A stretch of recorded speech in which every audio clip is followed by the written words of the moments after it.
आज मैं कार्तिक माह का महात्म लेकर आई हूँ। कार्तिक माह लग गया है, आप सभी को इसका थोड़ा सा महात्म समझा के आप लोग को सुनाती हूँ। जय श्री कृष्ण। कार्तिक मास के व्रत एवं त्यौहार। तारा भोजन। तारा भोजन का मतलब है कार्तिक लगते ही पूर्णमासी से लेकर 1 माह तक नित्य प्रति व्रत करें।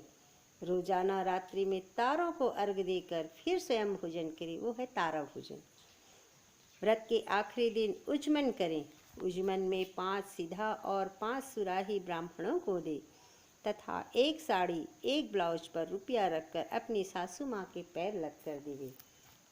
श्री कार्तिक मास में कृष्ण पक्ष की चतुर्थी को चौथ आता है, जिसे हम करवा चौथ कहते हैं, करक चतुर्थी भी कहते हैं। यह त्यौहार हम स्त्रियों की बहुत प्रमुख त्यौहार है।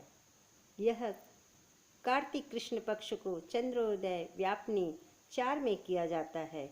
यह स्त्रियों का प्रमुख त्यौहार है। सौभाग्यवती स्त्रियां स्वपति के रक्षार्थ यह व्रत करती हैं तथा रात्रि में शिव, चंद्रमा, स्वामी कार्तिकेय आदि के चित्रों पर एवं सुहाग की वस्तुओं की पूजा करती हैं।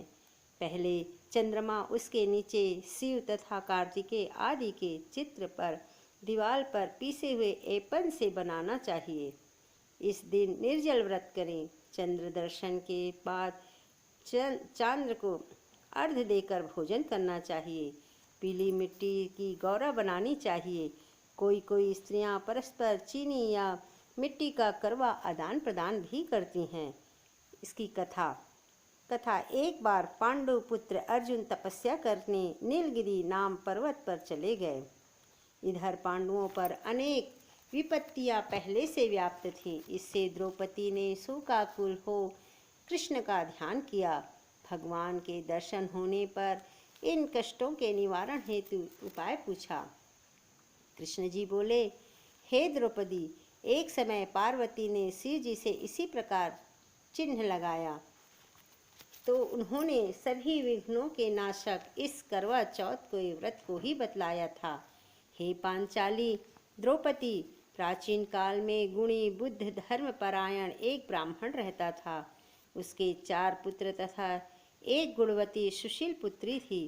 पुत्री ने विवाहित होने पर करक चतुर्थी का व्रत किया, किंतु चंद्रोदय से पूर्व ही उससे क्षुधा में व्याध कर दिया।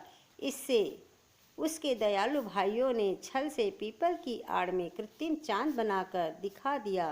कन्या ने अर्ध दे भोजन किया। भोजन करते ही उसका पति मर गया। इससे दुखी होकर उसने अन्न जल छोड़ दिया।